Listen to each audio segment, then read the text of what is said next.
Tottenham Hotspurs transfer dealings this January has been alright, but is it enough?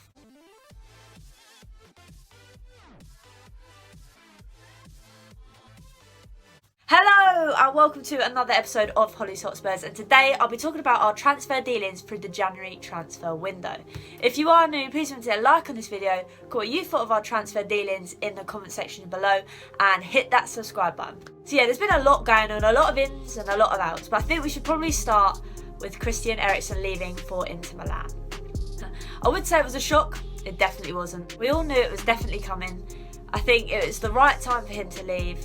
It's the right time for Tottenham as a club and the right time for him as a person. You could tell he didn't want to play anymore. His heart's not in it. Ever since he wanted that dream move to Madrid, he just hasn't wanted to be a Tottenham player. His performance the last 8 months hasn't been the best, especially his corner and free kick taking, but we cannot take away from the fact he's been a very great servant to the club since he arrived with the Bell money. This time at Tottenham, he created an awful lot of chances and signature goals, and at one stage he was very good at taking free kicks. I don't really know what happened. I think it was a lack of confidence and the fact that he didn't get that move to Madrid. But anyway, take a look at his best bits.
We're going to point out some key facts.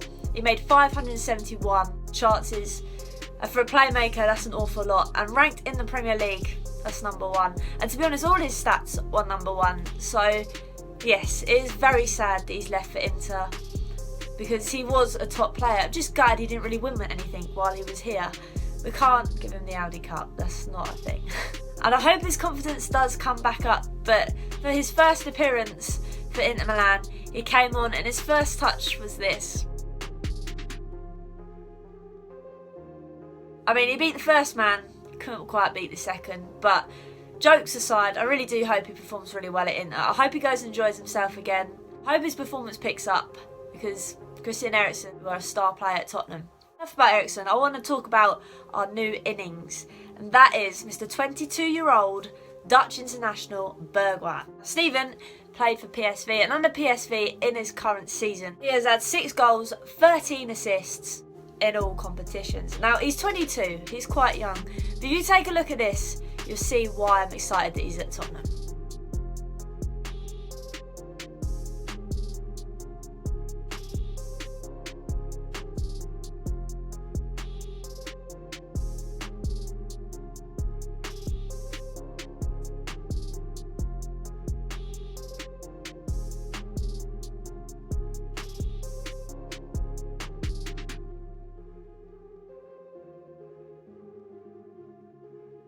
I feel like every Spurs fan, when Bergwijn gets hold of the ball, they're going to be shouting, run him. Because he possesses this skill where he'll drive at players. And I keep saying it. I think if you've watched my recent videos of games, you'll say that I just want players to take the man on.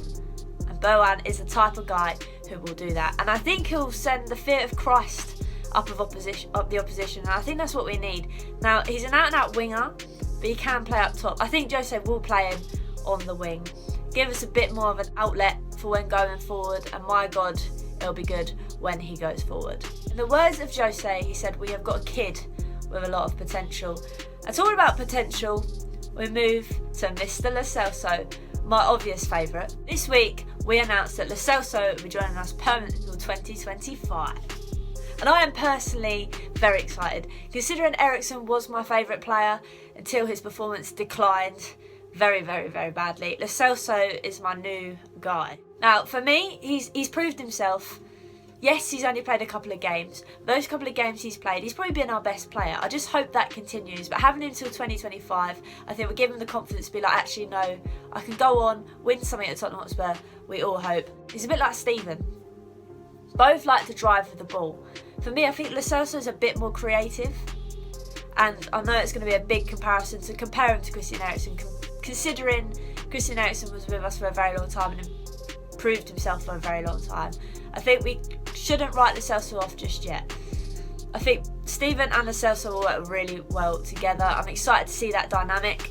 But yes, Lo Celso is with us till 2025, and for me, I think that's a positive thing to have happened. Yes, we could have waited till the summer, but I think Levy's just trying to please us all by saying, hey, look, I can do something in the January transfer window. More importantly, I'll be shouting Lo Celso for even longer when he hits the ball at the back of the net. Now, Gedson as well. He came in very early in the transfer window, and we have already seen him play. We saw him play for a lot longer against Southampton in the first half. For me, I think he's still got a lot to prove, but he's a bit like our new signing, Steven Bergwijn. He's very young. He's 21, so he's a little bit younger than Steven. Jose said he was going to fit Sissoko and someone else probably. I can't remember who he said, but I'm not too sure. I think it's too early on, but like I said, can't write him off just yet. Though he hasn't proved himself with us, he does show a lot of potential. He has scored 2 UCL goals so far in his campaign before we signed him. So yeah, hopefully he keeps delivering and we'll have another star player in our midst. Now, talking about people leaving and Deadwood leaving along with Christian Eriksen, Danny Rose has also signed a loan deal with Newcastle to the end of the season, and for me, I think it will last longer. I think when the summer comes, I think it'll be gone permanently to Newcastle. There's a lot of reasons. Danny has joined us at 15. He scored that banger against Arsenal. He's been a very good servant to the club. He suffered with mental health issues, and to be honest, he has soldiered on like a trooper. The only thing I'm not happy about is the way he sold his mates out to the papers and all that. But then we know that the tabloids do like to add a bit of salt to the fire and make it worse than what it actually is. But in fairness, I think it's good for everyone. We all know that Danny wants to go further up north again, back to where he's from, which I think is in Doncaster. And he's also expressed how he couldn't find a good chippy in London, and he says he can always find one up north. So for me, I wish him all the luck. I think it's good for Tottenham. We don't need that toxic nature anymore at the club with the likes of him and Christian. They've both gone. They could both start afresh in new clubs. We could all move happy. We just congratulate him for the services they gave us at the club. So once again, cheers Danny and good luck. There's been a few other loan deals here and there. Cameron Carter-Vickers. There's another one later today from Leighton Orient. So there's quite a few youth players going out on loan, which is nice. Get them a few more game time. First team squads. But one I was really upset to see was Kyle Walker-Peters leaving to Southampton on loan. Yes, it's only a loan, and to be honest, it's probably a very good move. It'll give him first team game time. I just hope he goes and proves everyone what he's about, comes back to Tottenham, and he fills in that right back position that we desperately need. Now, this whole transfer window, okay, even before the transfer window opened, I was like, Jose, Levy, get me a striker. People are saying, you don't need a striker, you've got Harry Kane. Look at every other Premier League club in the Prem, right? Apart from one or two, there is more than one striker. Yes, Harry Kane is phenomenal, he's one of a kind. No one's going to sit on the bench for Harry Kane, but we overplay him. The man is like a machine, yes, but machines can break now and again, and we have seen this twice. He's had 2 major injuries that have led to operations.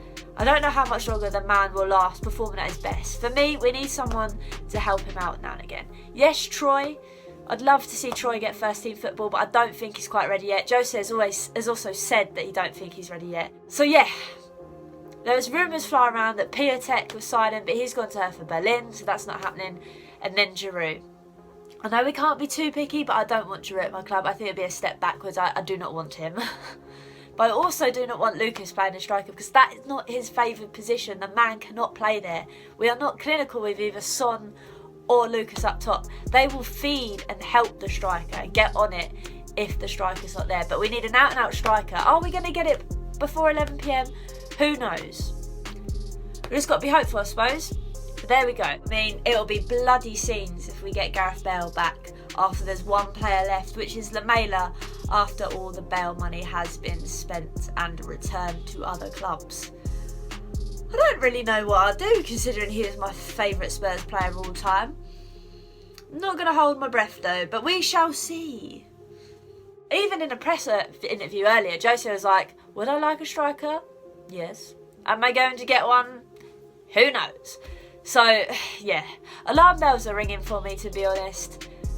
I'm not going to keep going on about it. We need a striker. I think every Spurs fan as well is feeling the same thing. We need a striker. Thanks again for tuning in to this week's episode. Quite excited now for the future with Stephen Bergwijn,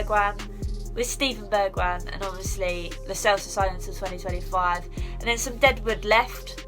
I wish them all the luck, of course, but the main thing is a striker. Who knows? By the time I get this video out, it might have already signed a striker and I might be a little bit more happier. We might see them on Sunday against Man City, but I am not going to hold my breath.